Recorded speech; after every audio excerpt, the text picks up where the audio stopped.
Today's episode is brought to you by Patreon. If you're interested in supporting the show, go to patreon.com/JoshuaVelas and become a $2 backer today and get early access to the new episodes. I'll be leaving a link in the description down below, but for now, on to today's episode.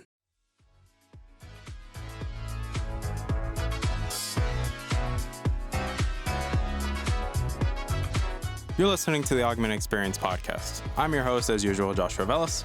I'm a student, musician, and a gamer at heart. Join me as I sit down every week to talk about all the latest news in the technology, business, and video game world. I hope you guys enjoy.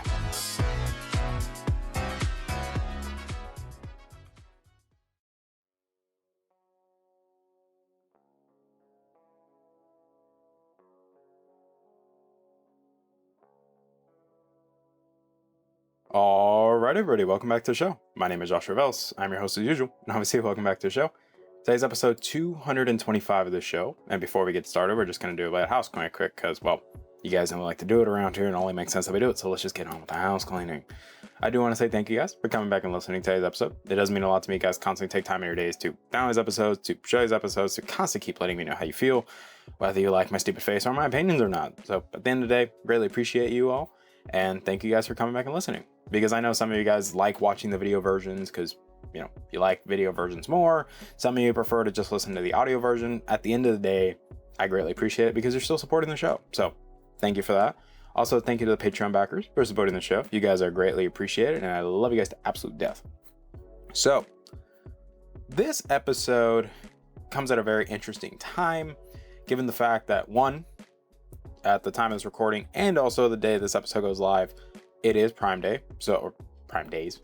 You know, it's weird that they call it Prime Day when it's a 2-day event. So, you know, it's ironic that we're talking about Nintendo today, and most people are probably going to be buying like stuff related to their Switch or actually buy a Switch for the first time.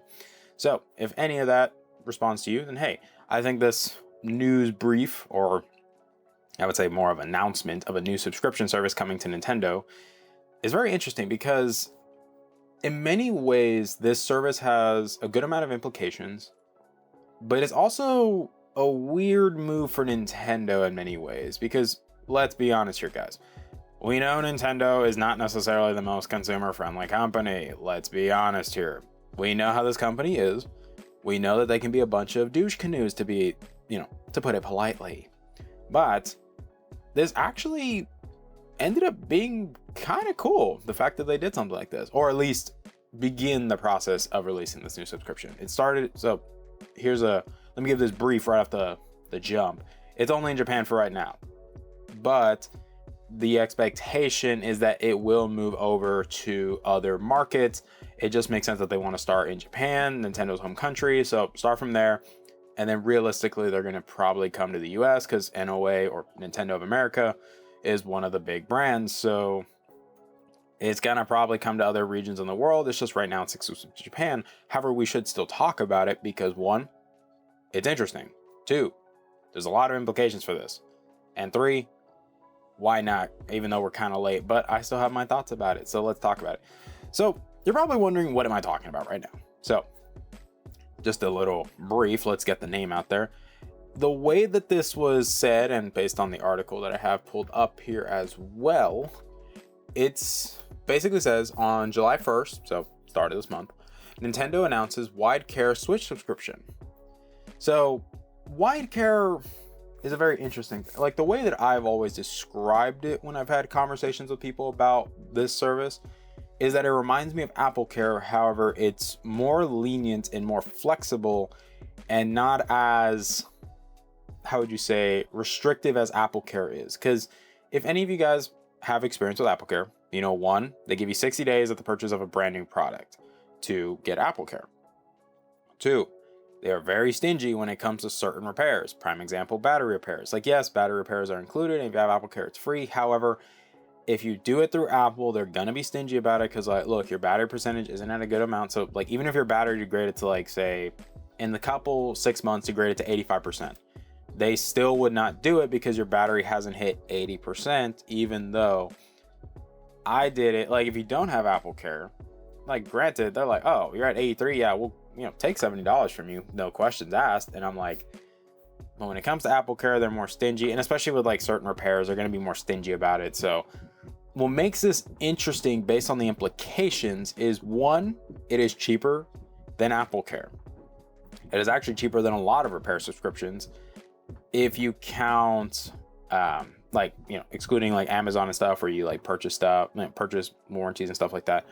But what's interesting about all of this is the fact that it's coming from Nintendo, and the fact that it's more lenient, given the fact that we know Nintendo does not have the best track record when, well, treating their consumers. Let's just be honest here. Like, I've said this multiple times. We know Nintendo is a bunch of stingy SOBs, whether it comes to, well, game preservation, emulation, you know, I wouldn't say the distribution of their games, but more of content creation regarding their games that are really stingy. Fan projects, you know, up the wazoo, whatever it may be. We know this company is a piece of dog poo-poo. But the fact that they're doing something like this, one, makes kind of zero sense, if I'm being honest with you. This came out of left field, and the pricing that they've already put. Because based on the pricing, it says you can either pay 200 yen a month or 2,000 yen a year. So when you do the conversion factor, it adds up to $1.50 a month or $15 a year. The fact that it's so cheap, and here's the other kicker, and this is the funniest thing. Like, I'd say it's the funniest thing ever.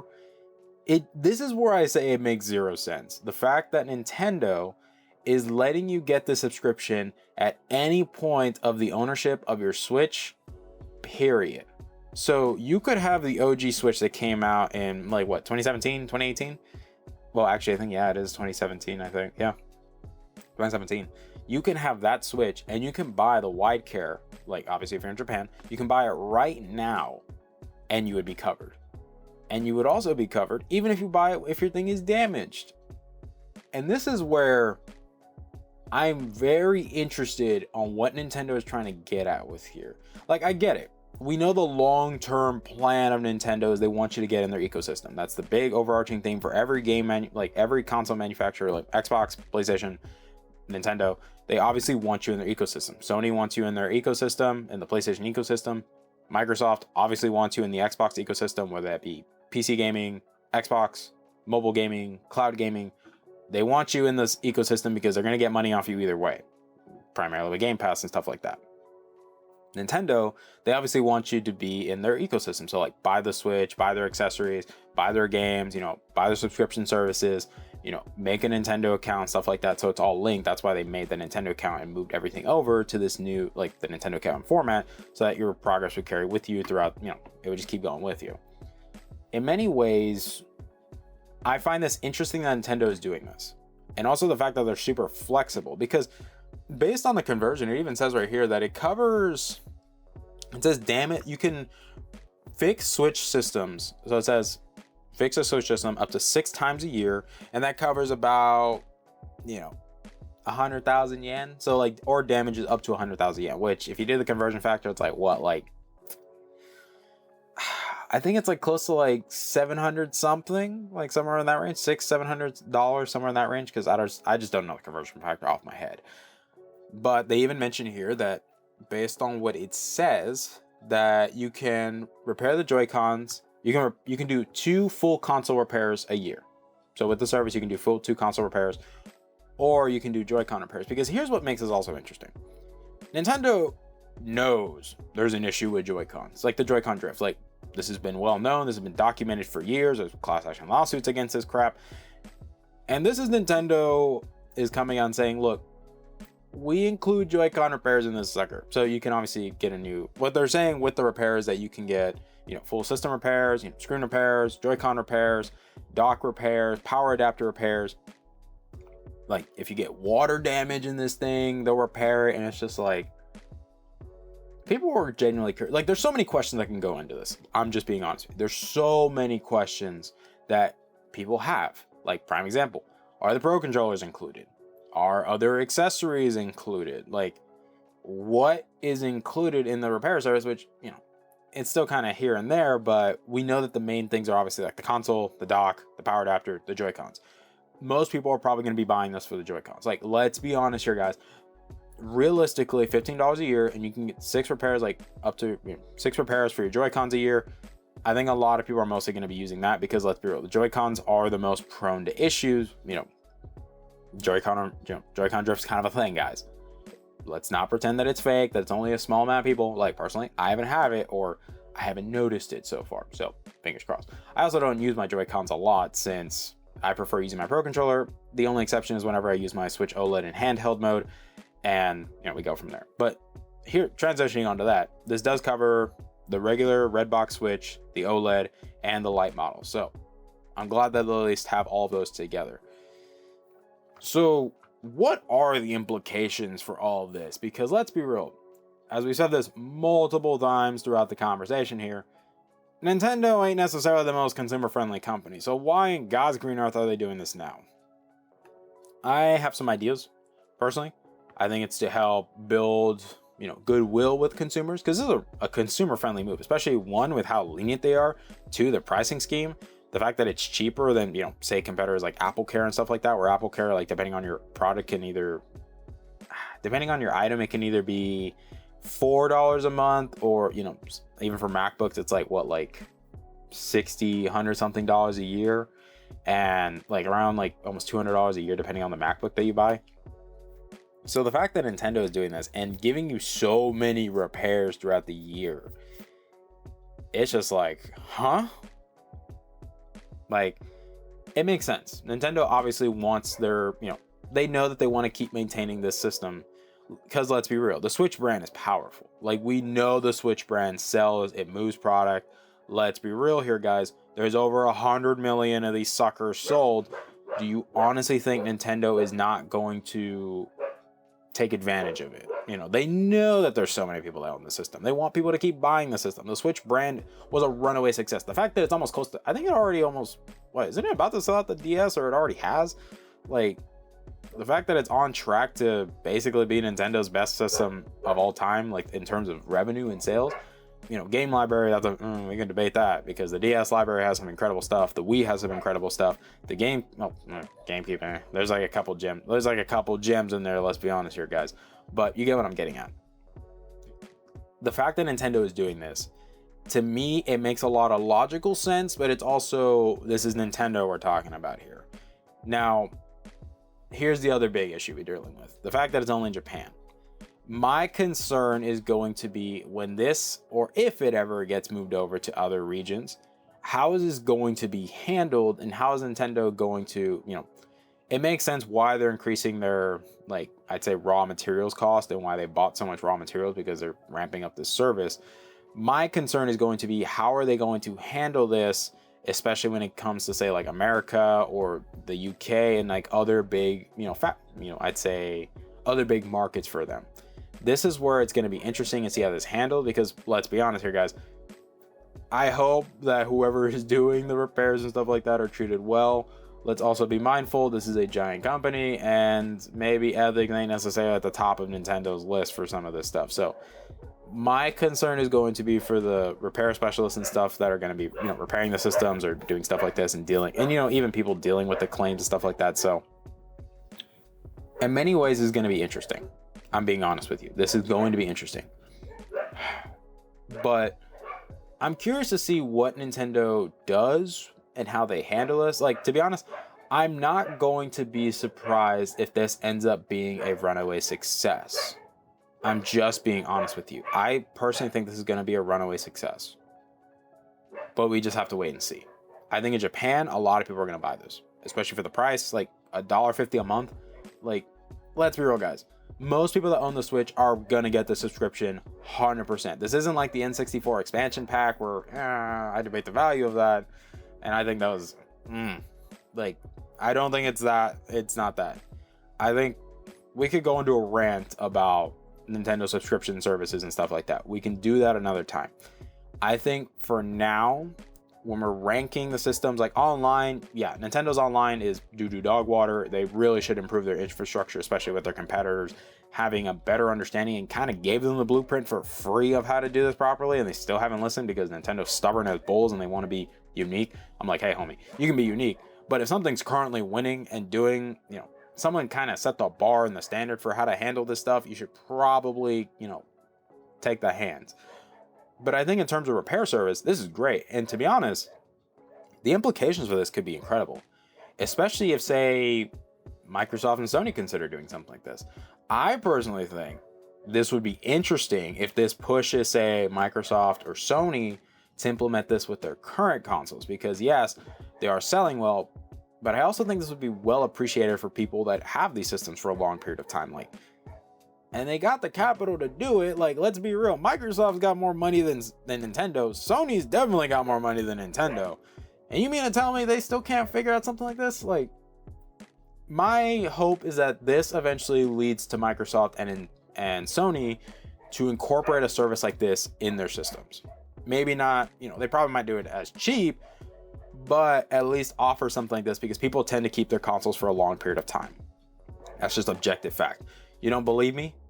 How long did the 360 and the PS3 generation last? It was the longest lasting generation, and it lasted almost 15 years, homies. Like, the Xbox One and the PS4 and didn't last as long, but it still lasted pretty decently. But let's be real here, guys.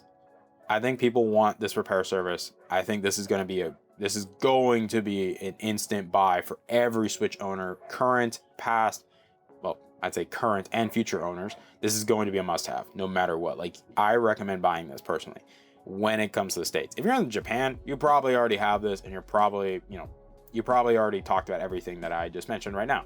But at the end of the day, this is exciting, and I just can't wait till we finally see how this, rolls out, and if it ever does roll out to other parts in the world. But I'm also curious to see, once we get more details and once this gets up and running and stuff like that, and we just get to see more about it. But for now, this is what the service is. This is what they're offering, and this is, the current conversation. But this is a conversation that doesn't end now, because let's be real, guys, a lot of things can change, and knowing Nintendo, yeah, it's Nintendo. We know these guys are a bunch of, I'm trying to keep it PG here. But I hope you guys enjoyed today's episode. If you found this very informative, and if you didn't, well, I'm going to be honest, if you didn't know about this, one, I'm genuinely shocked, and two, hey, thank you for coming back and listening, and you wanted to hear my take on it. So thank you for that. I really appreciate it. But let me know what you guys think in the comments down below, whether you like today's episode, you didn't like today's episode, just let me know. And if if you're listening on Spotify, Apple Podcasts, or wherever you like to listen to your podcast, thank you for your time. Thank you for listening to the show, whether, drive to work, at work, probably while you're working, which I hope you're working, but thank you for listening to today's episode. I love you guys to death. Thank you to the Patreon backers for supporting the show. I hope you guys have a wonderful week and weekend. If you're buying stuff for Prime Day and stuff like that, hey, try not to go crazy. But I'd say, okay, I know I bought some stuff. I bought a micro SD card for, let me see if I can pull it up. I think my camera will get this. My little EverDrive. I don't know if it's, let's see. Yeah, there we go. Yeah, my little EverDrive GBA. I bought a micro SD card for this so I can preserve all my GBA cards that I recently bought, and kind of want to protect my investment in those because these suckers are expensive. But at the end of the day, thank you guys for everything. Hope you guys have yourself a wonderful week and weekend. I love you guys to death. Please continue to be kind and respectful to those around you, because the world is still a weird place, guys. And the best way to interact with people is, hey, listen to them, be active, be an active listener. Try not to just prove that you're right in every conversation you have with people. Like, hey, just try to have a conversation, get to know people's perspectives, just share stories and get to know people better. Because let's be real, guys, that's the best way we can truly change the world right now, is not trying to say, oh, I'm right, you're wrong. It's like, no, let's listen to different perspectives. Even if we don't agree with it, we don't have to agree with them, but we should acknowledge them and listen to them. So let's try to be more open-minded and, actually open-minded, guys, and, just have some friendly conversations. But I hope you guys be safe and don't do anything dumb, guys. And I will see you guys next week. Bye, guys. Hey there. Thank you for listening to today's episode. I really appreciate it. Thank you guys so much for taking time out of your day and listening to today's episode. If you're interested in supporting the show, whether it be financially, clicking the follow button, or just sharing the episode, it all works for me, guys. Thank you guys so much for your time, and I love you guys to death.